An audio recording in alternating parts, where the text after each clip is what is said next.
ያን ነገር አላህ ጋር ቀጠሮ ይዘህ ማፍረስ ምን ያህል ከባድ ነው። ሰው ጋር እንኳን ቀጠሮ ይዘህ ማፍረስ ያስወቅሳል አይደል? ዋጅብ አይደለም ብሎ ተካደ ወደ ኩፍር ይሄዳል። ያው ወንጀሉ ግን ያስጠይቀዋል። የሰው ልብስ በመልበሱ ያለ ፍቃድ። ውዱእ ላይ ቂብላ ሸርጥ አይደለም፣ ሶላት ላይ ነው። የመጀመሪያው ጥያቄው ቁርአን ተፍሲር ላይ መርየም ነብይ ናት ብለው ይፈስራሉ፣ መላኢካ ስላናገራት ይላሉ አለ። ሀታ የራስን ሀቅ እኮ ያላግባብ ማባከን አይፈቀድም። ወማ አርሰልና ቀብለከ ኢላ ሪጃለን ኑሒ ኢለይህም ፈስአሉ አህለ ዚክሪ ኢን ኩንቱም ላ ተዕለሙን።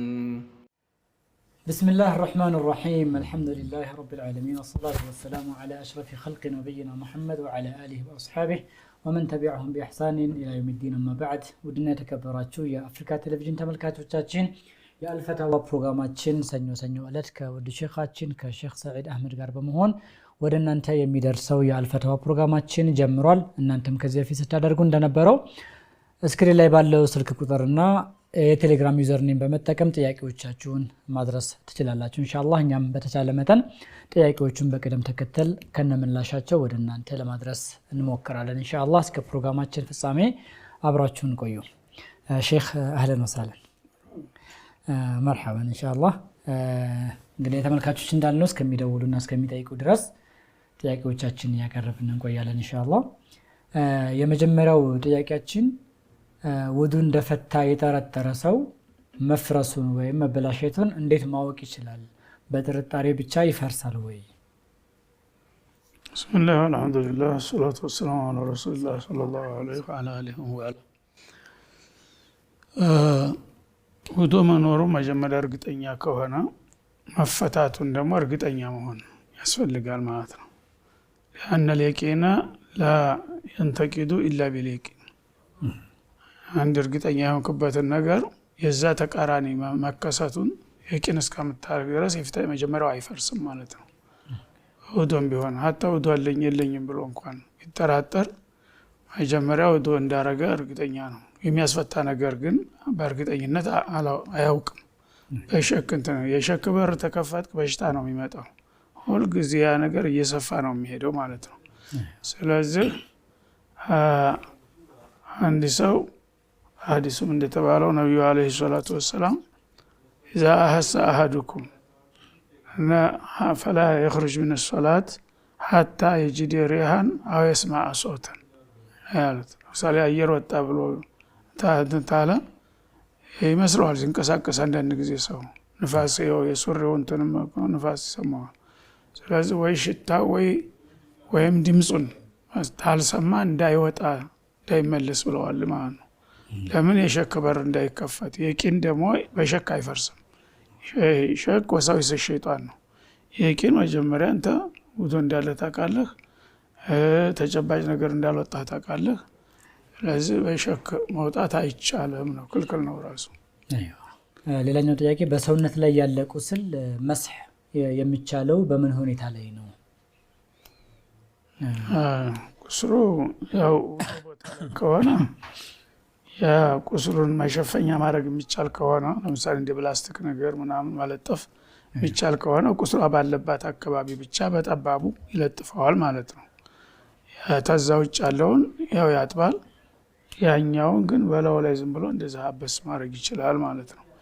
ከዛ የሚያስፈልገው በላይ ሰፍቶ እንዳይታሸክ ነው። ጤናማውን አካል በስፋት ታሸከው ያለ ዑዝር ነው። ችግሩ ያለችው ትንሽ ተወሰነ ቦታ ናት። እዛችው መጠን ነው መሸፈኛ መስጠት ያለብህ። ከዛ የሰፋውን ማጠብ ግዴታ ነውና ማለት ነው። ጀሚል ኢንሻአላህ። በጉዞ ወቅት ላይ ሶላት ማሳጠር ቀስር በጀምዕ የሚፈቀደው በምን ያህል ርቀት ሲጓዙ ነው?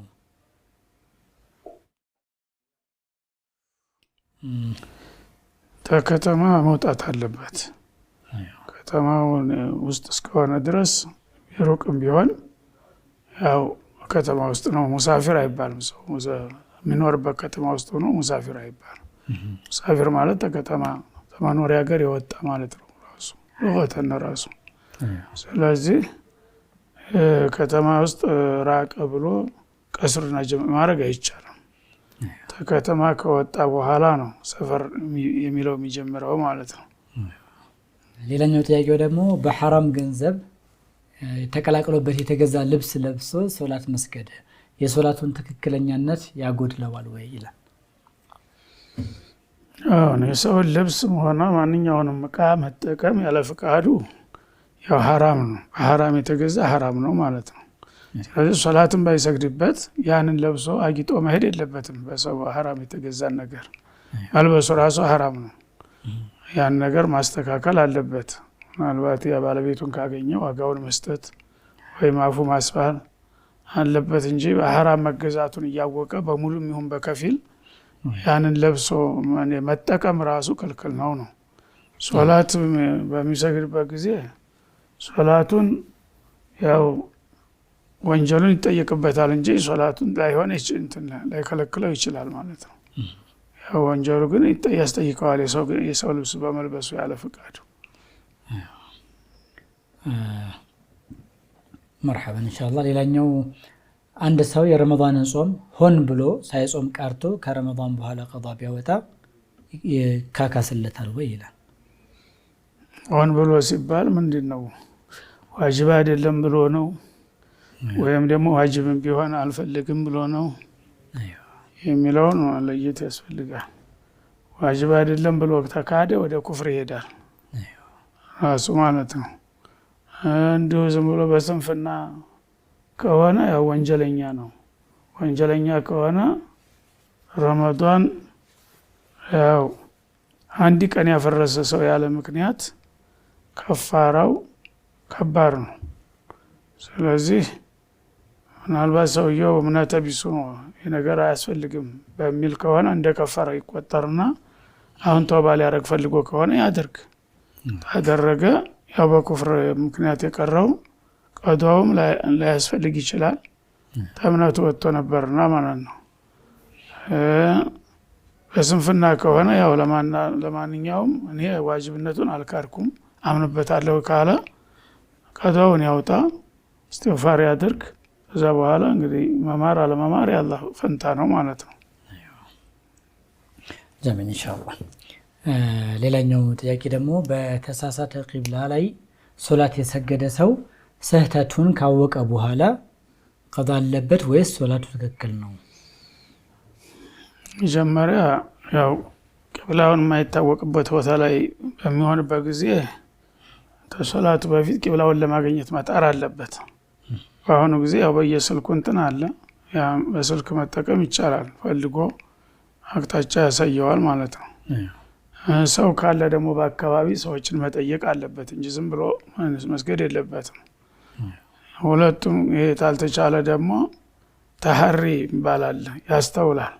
ለምሳሌ ቀን ከሆነ ምስራቅና ምዕራቡን አይቶ ቂብላ ወዴት እንደሆነ ያሳየዋል። ማንም ቦታ ላይ እንትን ታልክ ፀሐይ ጧት ከሆነ በምትወጣበት ምስራቅ መሆኑን ታውቃለህ ማለት ነው። ማታ ከሆነ ምዕራቡን ያሳይሃል። ምዕራቡን ስታውቅ ደግሞ ምስራቁን ማወቀው ማለት ነው። በዛ መካከል የመሰለህና ያመንክበትን ታሰብክ ታስተዋልክ በኋላ ትጠቀማለህ። እዛ ምንም ችግር የለም ማለት ነው። ዝም ብለህ ግን በደመ ነፍስ ሳታስተውል ወይም ሳትጠይቅ ምንም ጥረት ሳታረግ ዝም ብለህ ከሰገድክ ስተት ነው። መጀመሪያ ያለ ቂብላ ነው የሰገድከው። እስቲቅባሉ ቂብላ ሚን ሹሩጢ ሶላት ነው። ሸርጡ ተጎደለ ደግሞ እንዳልተሰገደ ነው የሚሆነው። መመለስ ይኖርብሃል ማለት ነው።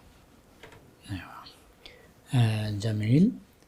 ሌላኛው ጥያቄ ደግሞ የሱና ሶላትን በተከታታይ መስገድ ከአንድ ወር ወይም ከሳምንት በኋላ ማቋረጥ ችግር አለው ወይ ይላል። ሱና ያው በመሰረቱ መጀመሪያ ዋጅብ አይደለም፣ ግን ለሚያደርገው ሰው አጅሩ ትልቅ ነው። ያንን ማድረግ የጀመርከውን ነገር ግን መቀጠል አለብህ። እንዳትቀጥል የሚያስገድድህ ነገር እስከሌለ ድረስ ማለት ነው። ሲፈልግ ዝም ብለህ አድርገህ ስትፈልግ መተው። ላ ተኩን ሚስለ ፉላኒን ካነ የቁሙ ሌይለ ፈተረከሁ ብለዋል ረሱል ዓለይሂ ሰላም። ሰሃቢዩን እንደገሌ እንዳትሆን፣ የሆነ ሶላት ሌይል ጀምሮ ነበር እንደገና ተወው፣ አንተም እንደዛ እንዳትሆን ብለው አስጠንቅቀዋል ማለት ነው። ስለዚህ ምክንያቱም ምንድነው አንተ ትርፍ ኢባዳ በምታረግበት ጊዜ ሶላትም ይሁን ጾም ይሁን ሰደቃ ማንኛውም ትርፍ ኢባዳ የውዴታ ግዴታ ነው። አንተ በራስህ ላይ ያው አደርገዋለሁ ብለው ወስነህ ነው የምታደርገው ማለት ነው። ያኔ አላህ ጋር አላቃ ትፈጥራለህ።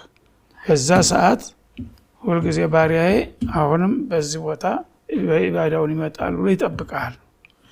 ያን ነገር አላህ ጋር ቀጠሮ ይዘህ ማፍረስ ምን ያህል ከባድ ነው። ሰው ጋር እንኳን ቀጠሮ ይዘህ ማፍረስ ያስወቅሳል አይደል? ስለዚህ በዚህ ሰዓት በዚህ ቦታና በዚህ ሁኔታ እንዲህ ይሰራል ብላ አስለምደሃል የተወሰነ ጊዜ።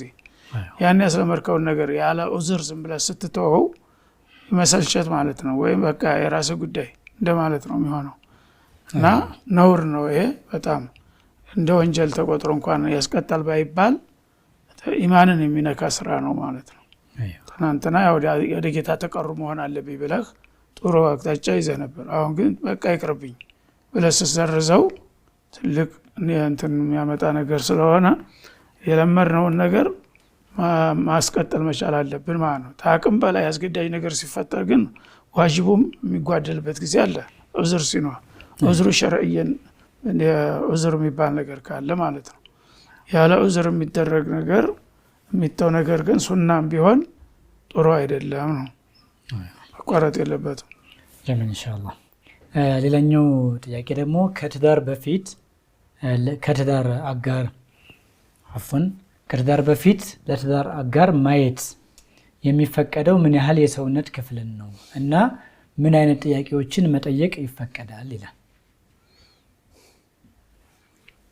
ከትዳር በፊት ገሊትን አጫለሁ ብለህ ተወሰንክ በኋላ ነው። ዝም ብሎ አልፎ አግዳሚ ሁላ ላገባት ፈልጌ ነው እያልክ ማየት የለብህም። መጀመሪያ እቅድህን ይች ልጅ አገባለሁኝ ሁኔታው ተስተካከለልኝ እንደምፈልገው ከሆነ ብለህ ልብህ ያረፈባት መሆኑን ታረጋግጣለህ ማለት ነው እንጂ ዝም ብሎ ማንኛውንም የምታልፈው የምታገድመውን ሁሉ ላገባት እፈልጋለሁ እያልክ ብታይ ራስህን ታታልላለህ ማለት ነው። ከዛ በኋላ ያው ለማጨት ወስነሃል። ተወሰንክ በኋላ ማየት በየቀኑ ማየት ማለት አይደለም። አንድ ጊዜ እሱም በግል ቦታ ሳይሆን ከሷ ከቤተሰቧ ጋር ባለችበት ሰዓት ማየት ትችላለህ ማለት ነው። ስታይ አዲ በተለምዶ በቃ እንደዚህ አይነት አካለ ፍሽን እፈልጋለሁና እሱን ልይ አይባልም። ያው ኖርማል ልብሷን እንደለበሰች ቀጥታ ያው መጥበኽ ስራ ቤት ስትቀመጥ እንደሚታየው ነው እንጂ ሌላ ዝም ብሎ የማይፈለግም ቦታ እንደዚህ ግለጭ ማለት አትችልም ማለት ነው። ራሷን ያው ተሸፍና ከሆነ ግድ ራስሽን አውጪ አትልም። ባለችበት ሁኔታ ታያታለህ ማለት ነው። ዋናው ነገር የመልክ ዋና መለኪያው ፊት ነው። ፊት ላይ ነው መልክ አለው የለም የሚባለው አይደል? እግር ላይ ወይ እጅ ላይ አይደለም መልክ ያለው እና አይን፣ አፍንጫ፣ ጥርስ የመሳሰሉት ናቸው ዋና መለኪያዎቹ። እነዚህ ደግሞ ማንንም ሰው በቀላሉ ሊያቸው የሚችል ነገር ነው ማለት ነው። ምናልባት ሙሐጀባ ሙነቀባ ከሆነች ኒቃቡን ልታወጣ ትችላለች፣ ምክንያቱም ሸርዑ ይፈቅዳልና ማለት ነው። አለበለዚያ ዝም ብላ ተራ ልብስ የምትለብስ ከሆነች ዋናው ነገር ፊት ላይ ነው ያለው ማለት ነው። ከዛ የቁመት ርዝመት ወይም ማጠር ልብስ ቢለብስም ይታወቃል ማለት ነው። አጭር ናት ረጅም ናት የሚለው ይታወቃል። እግር ምናልባት ያው የእግር አቀማመጥ የጫማዋ አንዳንዱ ሊሸብከክ ይላል፣ አንዳንዱ ትክክል ይሆናል፣ ወይ ደግሞ ወደ ኋላ ተረከዙ የሚሄድ ያለ ያ ይታወቃል በቀላሉ ማለት ነው። እና ቤት አንተ ባለችበት ቤተሰቦቿ ባሉበት ቦታ እንግዳ መጥቷል ብለው እነሱ ያመቻቹልሃል። የዛ ጊዜ ሻይ ቡና ታቀርባለች። እዛ በእንቅስቃሴ ታያታለህ ማለት ነው። ነገም ደግሞ ላይ ደግሞ ነገር እያልክ ሰው እንዳታሰለች ማለት ነው። አንዴ በደንብ ማየት ትችላለህ። ያንንም ደግሞ በኖርማል ሁኔታ ባለችበት ሁኔታ እንደዚህ ግለጭ እንደዚህ ልበሽ ሳይባል እሷም ደግሞ በሚመጣ ጊዜ ሰውነቷን ማየት ስለሚፈልግ መሸፋፍ መከናነብ የለባትም ማለት ነው። በተወሰነ ደረጃ ሊታይ የሚገባውን ነገር እንዲያይ ማመቻቸት ያስፈልጋል ማለት ነው። ሌላኛው ጥያቄ ደግሞ ባልና ሚስት በጣም ከባድ ጭቅጭቅ ውስጥ ሲሆኑ አንዳቸው የሌላኛውን ወላጅ ማስደብ በትዳሩ ላይ የሚያስከትለው ሸሪዓዊ ቅጣት ምንድነው ይላል። ቋሚ የተወሰነ ቅጣት የለም፣ ግን በማንም ሰው ላይ መጠን ማለፍ ወንጀል ነው እና በተለይ ደግሞ በትዳር መካከል ሐሳስ ነው። ሰው እናቱ አባቱ እንዲነካበት አይፈልግም ማንም ሰው። ምክንያቱም ተተጣላ ተተጨቃጨቀም በራሱ ዙሪያ ነው መሆን ያለበት። አንተ እንደዚህ ነህ አንቺ እንደዚህ ነህ መባባል ይችላሉ ታሉ አስፈላጊ ከሆነ። ከዛ አልፎ ግን ወደ ቤተሰብ መሄድ አግባብ አይደለም። ምክንያቱም እናትህ ስትሰደብ ወይም አባትህ ሲሰደብ መስማት አይፈልግም አንድ ሰው። በበለጠ ጋብቻውን አደጋ ላይ ይጥላል። አባቴን እንዲብሏል እናቴን እንዲተባለ ቤተሰብ ከሰማ ደግሞ ነይ ቶሎ ነው የሚሉት። ያሰደብሽ ልትኖሪ ነው እንደዛ ነው የሚባለው ማለት ነው። ስለዚህ ይህ አይነት አካሄድን መጠንቀቅ አለባቸው ሰዎች። አለመግባባት ከተፈጠረ በጥንቃቄ ያውም በራሳቸው ዙሪያ ነው መነጋገር ያለባቸው እንጂ ወላጅ ምን አጠፋና ነው አልፎ ወደ ወላጅ የሚከደው። እና የተወሰነ እንደዚህ ይህን ያህል ቅጣት ተብሎ የተመደበ ነገር የለም። ግን ምናልባት በአጋጣሚ ወላጆች ከሰሙ ያን ነገር ካወቁ የተሰደበው ወገን ይቅርታ መጠየቅ ይኖርበታል። እንዲሁም ደግሞ ቅሬታውን ለማስነሳት ሀዲያ መስጠት ምናምን ከቻለ እንደዛ አድርጎ ቁስሉን ማከም አለበት ማለት ነው። ሌላኛው ጥያቄ ደግሞ ምንድነው? ለልጆች በእኩልነት ስጦታ መስጠት ግዴታ ነው እንዴ? ለአንዱ ልጅ የበለጠ መስጠት በምን ሁኔታ ነው የሚፈቀደው ይላል። በስጦታ ደረጃ ኖርማል ስጦታ ከሆነ ማባለጥ የለበትም። ለአንዱ ያደረገው ለሌላው ማድረግ ይኖርበታል ማለት ነው። ግን በተለያየ ጊዜ ሊሆን ይችላል። የተለያየ አገልግሎት ሲሰጡ አንዱ ልጅ ቅን ይሆናል፣ ታዛዥ ይሆናል። ያኔ በታዛዥነቱ እንደ ሽልማት የተወሰነ ነገር ሊሰጠው ይችላል። እንደዚህ ስላደረገ ይህን ሸልሜዋለሁ ትላለህ። ይሄ ዳዕዋ ነው ለነዛም። እናንተም እንዲታረጋችሁ ይሰጣችኋል ማለት ነው። ካላረጋችሁ ግን መቀጫ ነው፣ አይሰጣችሁም ነው። በዛ መልክ እነሱ ስርዓት ለማስያዝ ይኸው ጎበዝ ገሌ እንደዚህ አደረገ፣ እናንተ ስሌት አላችሁ ምን አደረጋችሁ ትልና በል ይህን ሸልሜያለሁ ትላለህ። ከዛ እነሱ ተዛ ይማሩና ውድድር ውስጥ ይገባሉ ማለት ነው። እንደዛ ከሆነ ይቻላል። እነሱም ሲያደርጉ ደግሞ ያችን ነገር ትሰጣቸዋለህ ማለት ነው። ሲያደርጉ ከቀረ ግን ይሄ እኮ በአገልግሎቱ ያገኘው ነው እንጂ እኔ አይደለሁም የሰጠሁት ትላቸዋለህ ማለት ነው። ዝም ብሎ ግን ምንም ነገር ሳያደርግ ብልጫ ሳያሳይ የምትሰጠው ከሆነ ለሌሎቹ መስጠት ግዴታ ነው። ለሱ ብቻ ሰጠህ ሌሎችን ዝም ማለት አትችልም ማለት ነው። እንዲሁም ደግሞ ተማሪዎች ለምሳሌ በትምህርት ጥሩ ውጤት ያመጣል አንዱ፣ ሌላው ደግሞ ደካማ ሊሆን ይችላል። በተፈጥሮም ሊበላለጣሉ በመሰረቱ። ግን በስንፈት ከሆነ ያጓደለው ያኛው እንዲጠነክር ለብልጫ ላመጣው ትሰጣለህ ማለት ነው። እሱም ደግሞ ነገ ተነሳስቶ ታመጣ እንደዛው ትሰጠዋለህ ማለት ነው። እና እንግዲህ በዚህ በአገልግሎት ጋር ተያይዞ የሚመጡትን እንደ ሽልማትና ሌሎችንም ለማነሳሳት ልትጠቀም ትችላለህ ማለት ነው። ዝም ብለህ ከሆነ ግን መልኩ ደስ አለኝ ምናምን ብለህ ማስጠት ለአንደኛው አይገባም ማለት ነው። ለሁሉም ማግኘት አለባቸው። ጀሚል መርሐባ። ሌላኛው ጥያቄ ደግሞ የባል ወይም የሚስት ቤተሰብ አባላት፣ ይሄኛው ተደገመ መሰለኝ ቅድሙ ጋራ፣ ከኢስላም ውጪ የሆኑ ዘመዶች ካሉ ለእነርሱ ጋር ያለው ዝምድና ሲለቱ ረሂም እንዴት መቀጠል ይገባል? ያው ሸርዑ የማይከለክለው ነገር የሆነ ሁሉ ማድረግ ትችላለህ። ከሸርዑ ጋር የማይጋጭ ነገር ከሆነ ትችላለህ። ለምሳሌ ሂደህ ሰላም ትላቸዋለህ፣ በሙናሰባ ትዘይራቸዋለህ። አንድ ነገር ደግሞ ችግር ከገጠማቸው ትተባበራቸዋለህ። ብድር ከፈለግ ታበድራቸዋለህ፣ ምክር ከፈለጉ ትመክራቸዋለህ። ይሄ ሁሉ ያው ለማንም ሰው ሊሆን የሚችል ነገር ነው ማለት ነው። ከሸርዕ ጋር የሚጋፋ ነገር ከሆነ ግን ያኔ ሸርዑ ስለሚከለክልህ ትነግራቸዋለህ። ይሄ ከሃይማኖት ጋር የሚገኝ ነገር ስለሆነ ቅር እንዳይላቸው ትላቸዋለህ። እነሱም ያውቃሉ፣ ምንም ችግር የለውም ማለት ነው። መርሐባ። የቀደም ሌላኛው ጥያቄ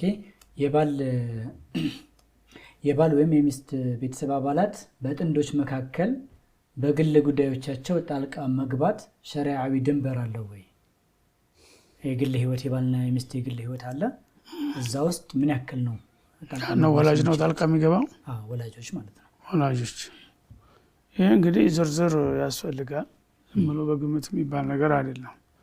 ወላጆች የሚያገባቸውን ጉዳይ ሊሆን ይችላል ምናልባት የሚጨቃጨቁበት ነገር፣ ግን በቀጥታ ወላጆች ጋር የማይገናኝ ነገር ከሆነ መግባት የለባቸውም።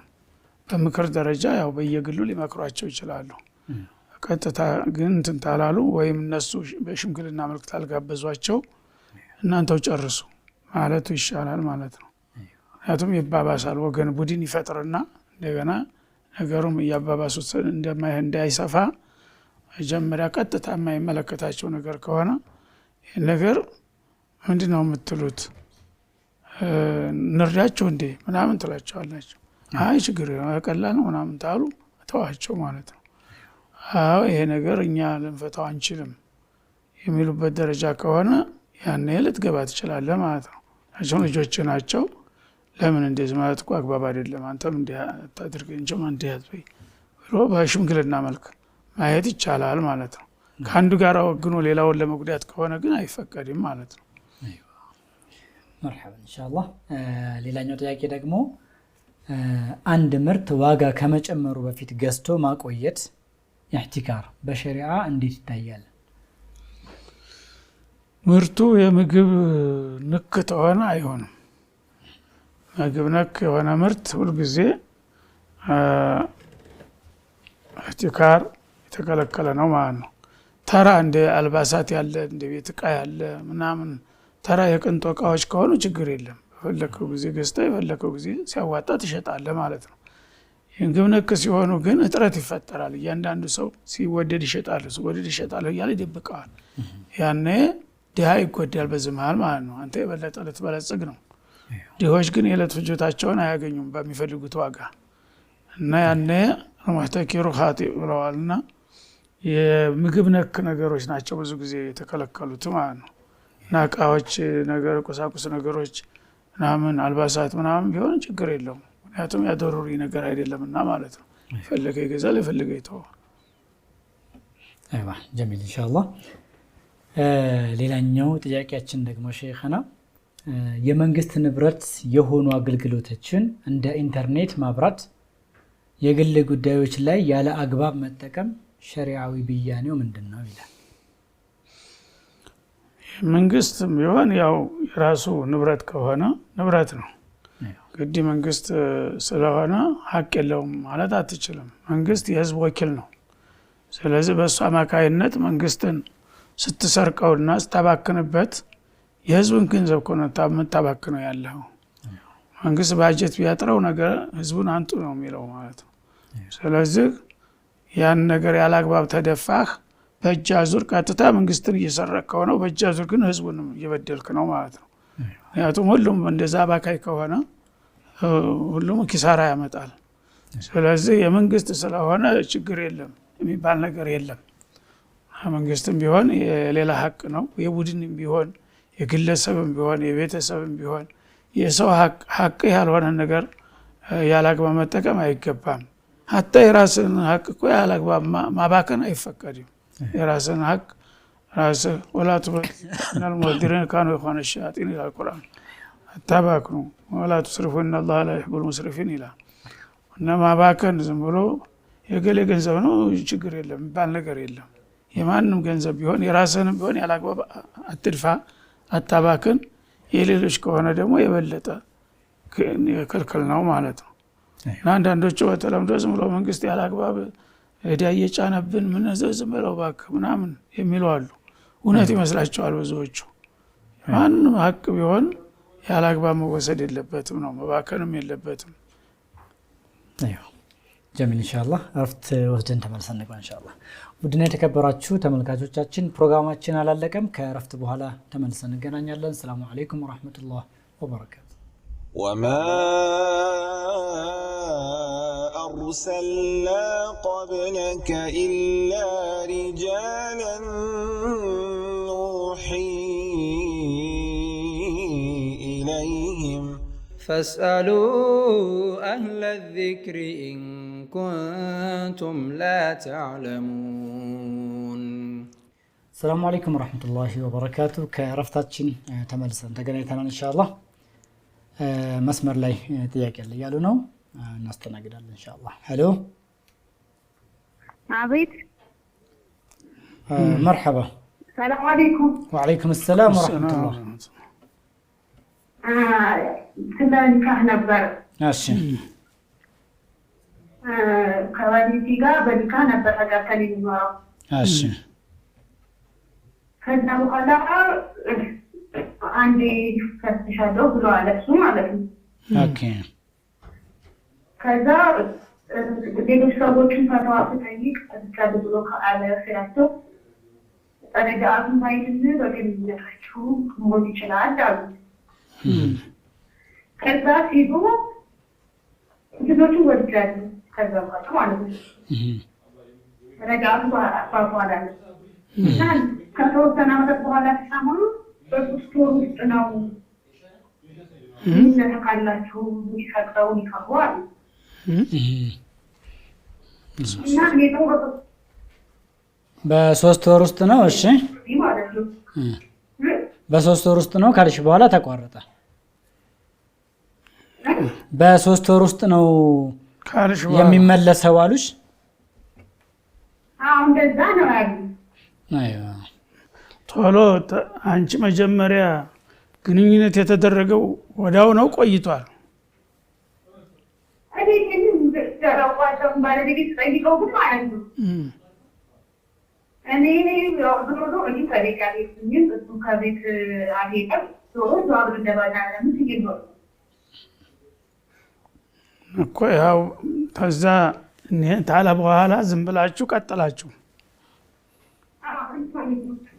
ችግር የለውም እሺ ችግር የለውም ግንኙነት ታረጋችሁ እዳ ተማለቁ በፊት እዳ ታለቀ በኋላ ከሆነ አይሆንም ሳትገናኙ ረጃቱም ሳይል ሳዳምጫ አንድ ጊዜ አዳምጫቸውና ከዛ ደግሞ እንትን ያለሽ 3 ወር ያሏት ዒዳውን 3 ወር አድርገውት ነው እኮ እዳ በ3 ወር አይደለም ደም የምታይ ከሆነ ወራዊ ደም ካለ በደም ነው የሚቆጠረው ተፈታሽ በኋላ አንድ ደም ታያለሽ በየወሩ ደግሞ ሌላ ደም 3 ደም እስከሚያልቅ ድረስ እዳ የሚባለው የሚያልቀው በ3 ደም ነው ማለት ነው አሁን እንደምትዩ ግን አንቺ ከቤትም አልወጣሽም ያው እንዳላችሁ ቀጥላችኋል ግንኙነት ተደርጓል ማለት ነው ተ3 ደም በፊት ግንኙነት ሳታደርጉ አትቀሩም ስለዚህ ግንኙነቱ ራሱ ይመልሰዋል እንደተባለው ምንም ችግር የለውም ግንኙነት አድርጋችሁ ከሆነ ከ3 ደም ተመጨረስሽ በፊት ከሆነ ለምሳሌ በነጋታው ሊሆን ይችላል በሳምንቱ ሊሆን ይችላል በ15 ቀን ሊሆን ይችላል ያው እዳታ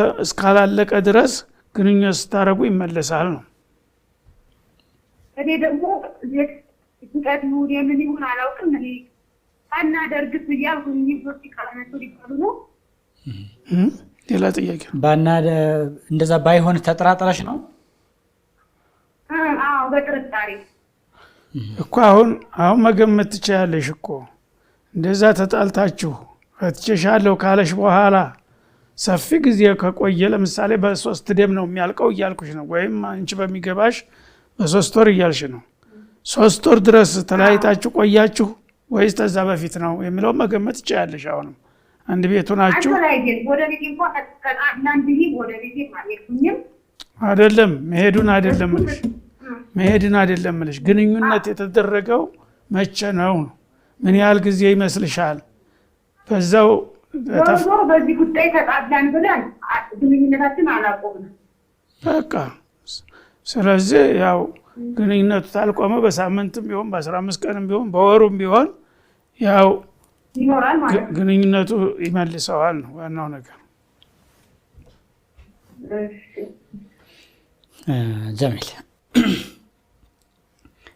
مرحبا ان شاء الله ሌላኛው ጥያቄያችን ሼክ ከአንድ ሰው የወሰዱትን አማና ለሌላ ሰው ማስተላለፍ አለ ለምሳሌ የተነገረውን ሚስጥር ነው ብሎ ለሌላ ሰው መናገር አይሆንም ይሄ ኺያና ይባላል አንድ ሰው አትንገርብኝ ለአንተ ብቻ ነግሬሃለሁኝ ካለ ጭራሽ መንገር አይፈቀድም ለማንም ሰው ቢሆን ማለት ነው። ሚስጥር ነው ብሎ እንደገና ለማያኛው ሚስጥር ነው ካለ ሚስጥር መሆኑ ይቀራል፣ አገር ሁሉ ይዳረሳል ማለት ነው። ስለዚህ ሚስጥር ነው ለማንም እንዳትነገር ካለው እስከሚሞት ድረስ ያ ነገር መያዝ አለበት የተነገረው ሰውዬ። ወይም ከመጀመሪያ አትንገረኝ እኔ ሚስጥር መቆጠር አልችልም ብሎ አለመቀበል ነው። ተተቀበለ ግን ሁልጊዜ ያን ነገር መጠበቅ አለበት ነው። ጀሚል መስመር ላይ ያያቀለን። ሄሎ ወአለይኩም ሰላም ወራህመቱላሂ ወበረካቱ። የተወሰነ ጥያቄ ነበር። እሺ ማርያም ነብይ ናት ብለው የሚፈስሩ አንዳንድ ሰዎች አሉ። እሺ ከዛ ማለይካት ለአንዳንደራት ብለው የሚፈስሩ አሉ። እሱ እንዴት ይታያል ነው? እሺ መርሐባ። አንደኛ ሌላኛው ደግሞ በተለያየ በእኛ የሙስሊም ቻናል የሚባለው እንትን ላይ የሙስሊም ፊልም ተብሎ እንደዚህ የሚቀርቡ አሉ። እንዴት ነው የሚታየው? እሱ በሸሪዓ እይታ የሚለው ነገር ነው። የሙስሊም ፊልሞች ተብለው የሚለቀቁ አሉ። እንዴት ይታያል እሱ? መልእክቱ ነው። እሺ አፏን ሶስተኛ እሺ እሱንም አሁን በእኛው በሙስሊም ቻናል ብሎ አንዳንዶች ማስታወቂያዎች ይቀርባሉ። ማስታወቂያ ምን ይላል? የምን ማስታወቂያ? የመጣው አንዳንድ ያው የድርጅት ሊሆን ይችላል። አንዳንድ ጊዜ ምን መሰለን የሚያስታወቁት የነዚህ የሪባ ኦርጋናይዜሽን አለ አይደለም? የሪባ ምንድን? ባንክ ልበል ባጭሩ። እሺ ባንክ እሱም ማስታወቅ እንዴት ይታያል? አሁን ኦኬ ለምሳሌ እንግዲህ ንግድ ባንክ ብሎ የሚያቀርቡት ይኖራል። እንደዛ አይደል ነገር ማስታወቁ ላይ ምን ይመስላል? በሸሪዓ ምን ነገር ነው? ሰላም አለይኩም ወአለይኩም ሰላም ወራህመቱላሂ ወበረካቱ።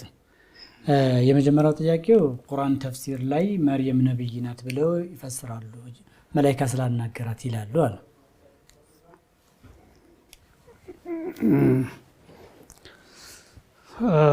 ወማ አርሰልና ኢላ ሪጃልን የሚል አያት አለ። አላህ ወንዶችን እንጂ ረሱል አድርገን ማንንም አላክንም። አሁን ሰና ፊ ኡመቲን ኢላ ሪጃልን ኑሂ ኢለይሂም እና የሴት ነብይ የለውም ነው በአጠቃላይ። መላኢካ ሊያናግር ይችላል ማንም ሰው። ሳናገር ነብይ ማለት ሸሪዓ የሚያስተምር ማለት እንጂ ዝም ብሎ በግል ጉዳዩ ሊያናግረው ይችላል። እና መላኢካ አናግሮታልና ነብይ ነው ወደሚለው መሄድ አያሰድም። ምክንያቱም ወአውሐይና ኢለል ነህሊ ይላል አላህ ሱብሓነሁ ወተዓላ።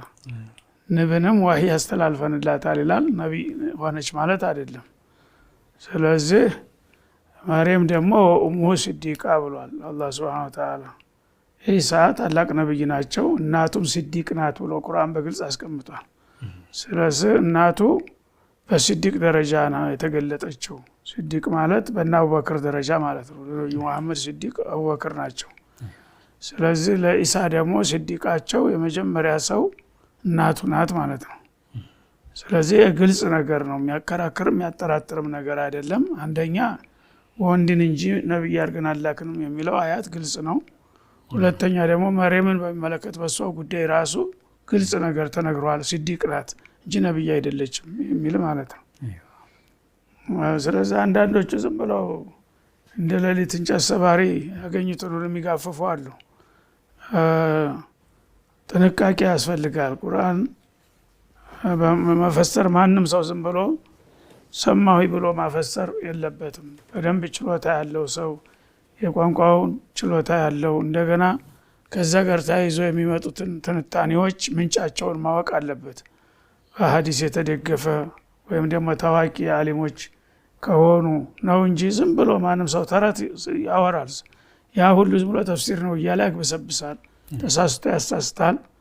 በአላህ ላይ ደግሞ አላህ ያላለውን ነገር ብሏል ካለ አንድ ሰው ከባድ ነው፣ ወደ ኩፍር ያስፈራዋል ማለት ነው።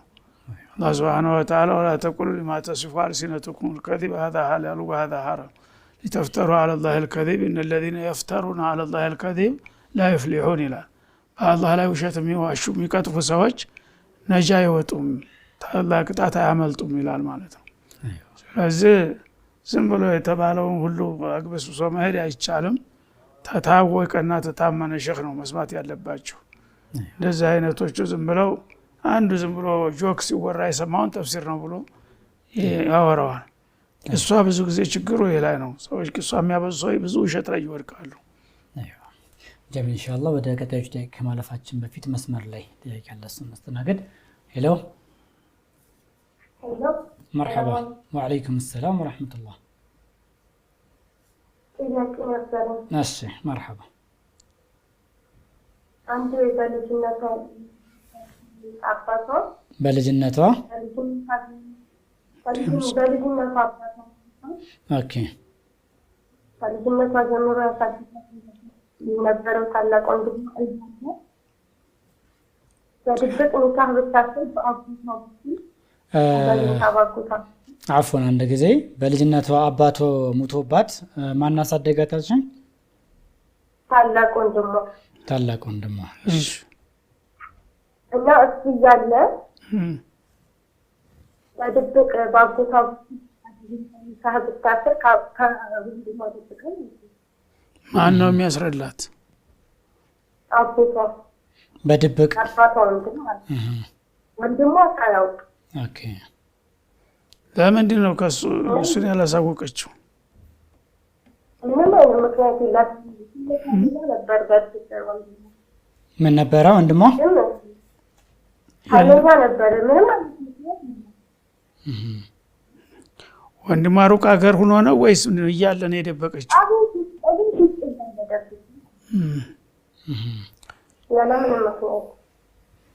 አይሆንም። ይሄ ወልይነት ላኒካህ ኢላ ቢወልይም ብለዋል። ወልይ ደግሞ ደረጃ አለው።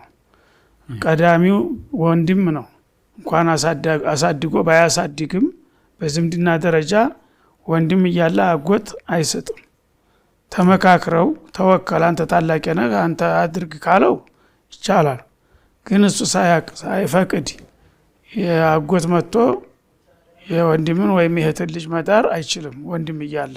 ምክንያቱም እንደ ውርስ ነው። ለምሳሌ ወንድም እያለ አጎት ሊወርስ አይችልም እና አሶባ ይባላል። ይሄ መጀመሪያ አባት አንደኛ ደረጃ ነው፣ ወንድም ሁለተኛ ነው።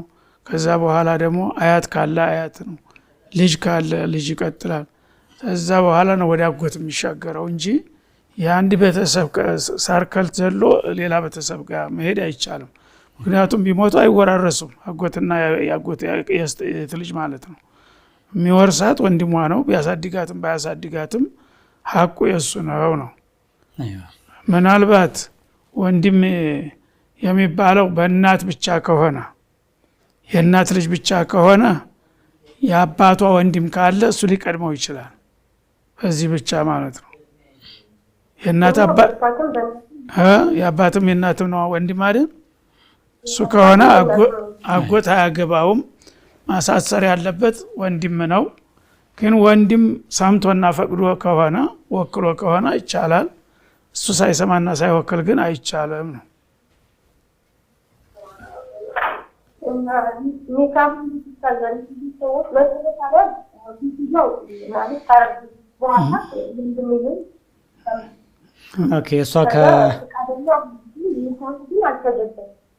ኦኬ እሷ አገባች። ካገባች ካረገዘች በኋላ ወንድምየው አወቀ ነው ያልሽው?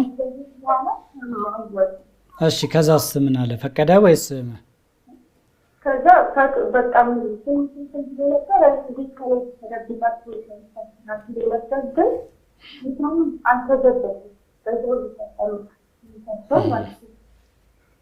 ምን አለ? ሲሰማ እሱ ምን አለ? እንዴት ከኔ ተደብቃ ብሎ የተወሰነ እንትን ብሎ ነበረ። በኋላ ግን በዛው ተስማማ ተወው። ግን አልተጀደደም እንትኑ ኒካሁ ዘመን የተባለው በዛው አይደለም አልታደሰም። በዛው ቢታደስ ይመረጥ ነበረ። ተለያይተው እንደገና ያው ፍቻ አያስፈልግም። በግንኙነት አቋርጠው ተቆዩ በኋላ እደዋ ሲያልቅ እንደ አዲስ ቢሆን ይሻላል። አሁንም ወልደዋል እንደ ከዛ በኋላ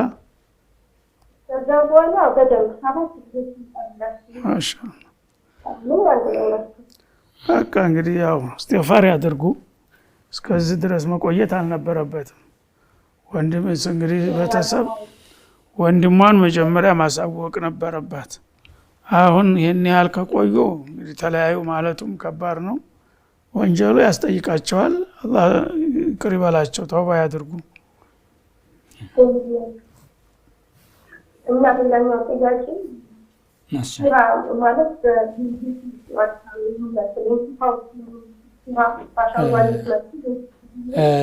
ተደራርቧል። ትንሽ ድምጽ አፍወን ድምጽ ተደራርቧል። ድምጽ በጣም ተደራረበ። እስኪ ድጋሚው እንዳዲስ ረጋ ብለሽ ተናገሪ፣ ቃሉን አትደራርቢ።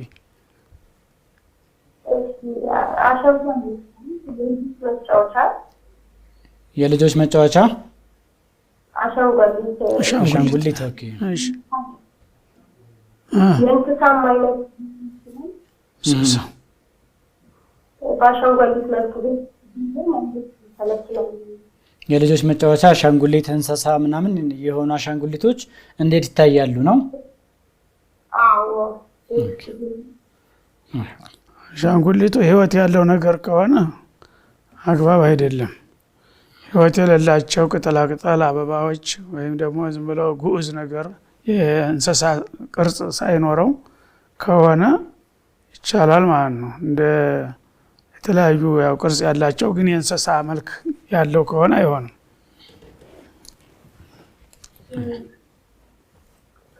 እና ሌላኛው ጥያቄ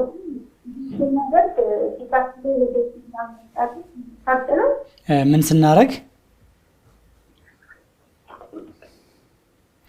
ምን ስናደርግ ነው ያልሽው? ፈታ ብለሽ ተናገሪ፣ አትፈኝው ድምጽሽን።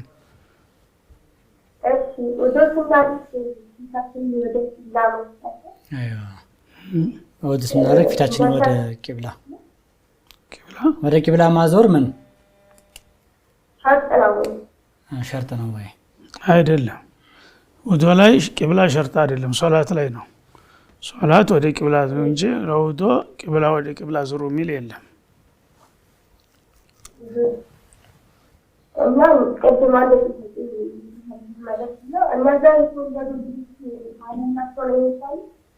እነዛ የተወለዱት ልጆች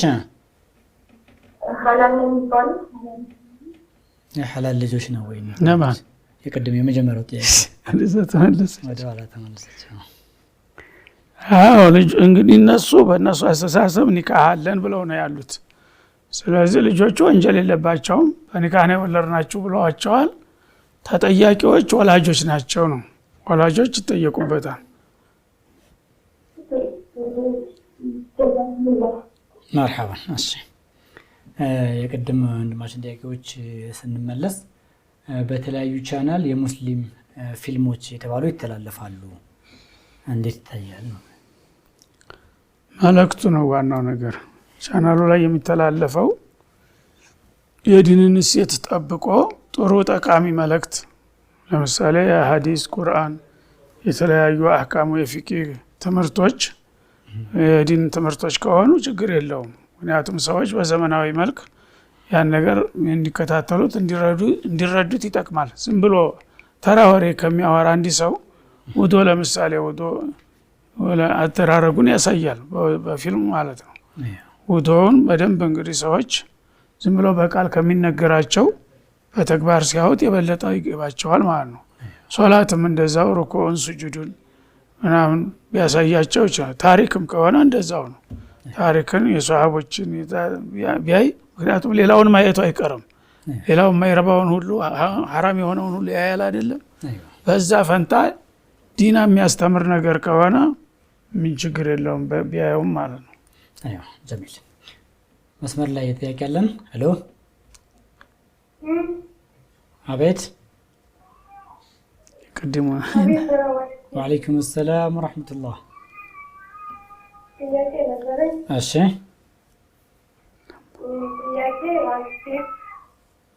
አንድ ሴት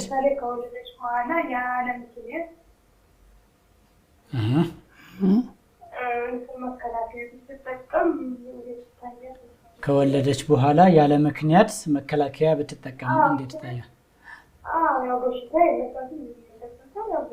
ምን የመከላከያ የወሊድ መከላከያ ነው? የወሊድ መከላከያ አይደል? ለምንድን ነው የምትከላከለው?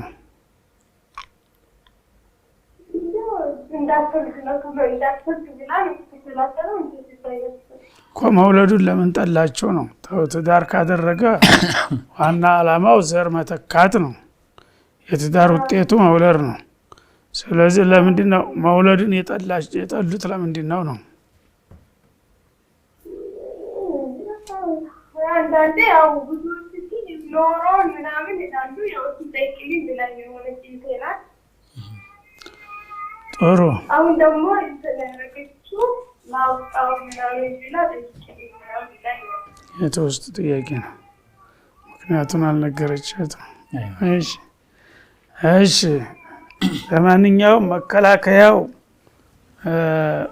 ማራራቂያ ከሆነ ይቻላል። በራስ ተደራርቦ እንዳይወለዱ የፊተኛው ሳይጠነክር በአመት መልሶ የሚወልድ አለ። እንደዛ ትንሽ ፈቅ እንደሚል ይሄኛው እስከሚጠነክር ጡትም በደንብ እንዲጠባ ክፍተት ለመፍጠር ከሆነ ይቻላል ነው። ጭራሽ መውለድ አልፈልግም ማለት ከሆነ ክልክል ነው። ምክንያቱም መውለድ አልፈልግም ጭራሽን ብሎ ከሆነ ለመከላከል አላህ የሚፈጥረውን ነገር መቃወም። የእሷ እናትስ አልፈልግም ብትል ኑሮ እሷ አትወለድም ነበር። ስለዚህ ዘር መቀጠል አለበት ማለት የሰው ልጅ። ግን ምናልባት በህመም ምክንያት ሴትዮዋ ህመምተኛ ትሆናለች እና ጤንነትሽ ታረገሽ ከወለድሽ የበለጠ ይጎዳል ብሎ ባለሙያ ሊመክራት ይችላል። ያኔ ለራሷ ህልውና ሲባል ሊቀር ይችላል ማለት ነው። ጤንነቷ ላይ ችግር የሚያደርስ ከሆነ ኖርማል ከሆነች ግን ጭራሽ መውለድ አልፈልግም ማለት ክልክል ነው። መጀመሪያውንም የጋብቻ ዓላማ ዋነኛው ዓላማ መውለድ ነው። ተናካሁ ተካተሩ ፈኢኒ ሙካሲሩን ቢኩሙል ኡመም ብለዋል ረሱል። ተጋቡ ተራቡ እና ኡመቶችን ሌሎች ነብይ ጋራ ስወዳደር እናንተ ብዙ ሆናችሁ እንድትመጡና እንዳሸነፈ ፈልጋለሁኝ አሉ። በሌሎች እንዳይቸነፉ ማለት ነው። ስለዚህ መውለድ አስፈላጊ ነገር ነው፣ ጠቃሚ ነገር ነው። እዛ መካከል እንግዲህ ኸይረኛም ሸረኛም ሊመጣ ይችላል። እሱን አላህ ነው የሚያውቀው። አልወልድም ብሎ አቋም መያዝ አግባብ አይደለም። ወይም ደግሞ በኑሮ ደረጃ አንዳንድ ሰው የሚበላው የሚጠጣው እጥረት ያለበት ሲሆን እኔ ለራሴ ያልቻልኩም ደግሞ ልጆች ተወልደ የበለጠ ችግር ይመጣብኛል። ልጁ ምናልባት ርዝቅ ያለው ሆኖ ሊመጣ ይችላል። አንዳንድ ሰው ምንም ሳይኖራቸው ልጅ ሲወለድ ግን የሚያገኙ ሰዎች አሉ። ያ ለአንተም ይጠቅማል ማለት ነው። በልጁ ምክንያት ልጁ እድለኛ ሆኖ ሲመጣ በሱ ምክንያት ለእናንተም ትርፍ ታገኛላችሁ። ስለዚህ በአላህ መተማመን አለብን። አላህ እኛንም የሚያኖረን አላህ ነው። ምናልባት የሚመጣው ልጅ ደግሞ የራሱን ርዝቅ ነው ይዞ የሚመጣው እንጂ እኛን አይበላብንም። በዚህ እምነት ነው መዋለድ ያለበት እንጂ ዝም ብሎ መውለድ አልፈልግም ማለቱ ክልክል ነው። ችግር የጤንነት ችግር የተለያዩ አስገዳጅ ሁኔታዎች ካሉ ግን ያ ነገር እስከሚመቻችለት ለጊዜው ሊቆይ ይችላል። ሌላ ጥያቄ ደግሞ አንድ ሰው አሁን ረመዳን ላይ ማለት ነው ከተፈቀደ በኋላ የሆነ ነገር ቢያረግ ባረጋሉ ነው ግን እንዴት ይታያል? ተሳስቶ እንዴ ከፈጅር በኋላ ነው የምትለው? ከፈጅር በኋላ ተሳስቶ ግንኙነት ቢያደርግ አንዱ ቢሳሳት አንዱ ያስታውስም እንዴ? ሁለት ሰው ነው እኮ የሚያደርገው። አንድ ሰው እንደ ምግብ ቢሆን ኑሮ ረስቶ ይበላል።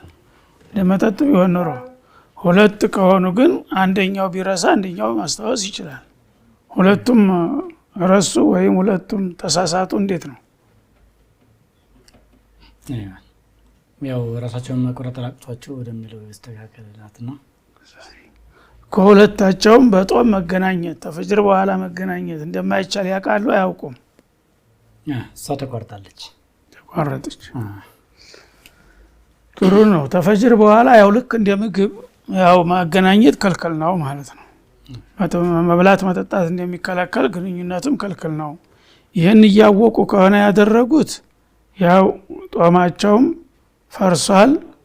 እንደገና ደግሞ ከባድ መቀጫ ይጠብቃቸዋል ማለት ነው። ቀን ልክ ቀን እንደተገናኙ ነው የሚቆጠሩ ተፈጅር በኋላ ከሆነ። ስለዚህ ባሪያ በነበረበት ጊዜ ባሪያ ነፃ ማውጣት አለባቸው። ያ ካልተቻለ ደግሞ 60 ቀን መጦም አለባቸው። ያ ካልተቻለ ደግሞ 60 ምስኪን መመገብ አለባቸው አንድ ጊዜ። እነዚህን አማራጮች ማድረግ ግዴታ ነው ማለት ነው እያወቁ ይህን አድርገው ከሆነ። ጀሚል ኢንሻአላህ ሰዓታችን ተጠናቋል ዛሬ። ውድና ተከበራችሁ የአፍሪካ ቲቪ ተመልካቾቻችን ፕሮግራማችን ይሄንን ይመስል ነበር። በርካታ ጥያቄዎች ደርሰዋል፣ ተደውሎም የተጠየቁ ነበሩ። ነገር ግን ከሰዓት አንፃር ሁሉንም እንግዲህ መመለስ አልቻልንም። በተቻለ መጠን ኢንሻአላህ በቀጣይ ሳምንት አስተውሰን ለመመለስ ምን ሞክር ይሆናል ኢንሻአላህ። አሰላሙ አለይኩም ወራህመቱላሂ ወበረካቱ። وما أرسلنا قبلك إلا رجالا نوحي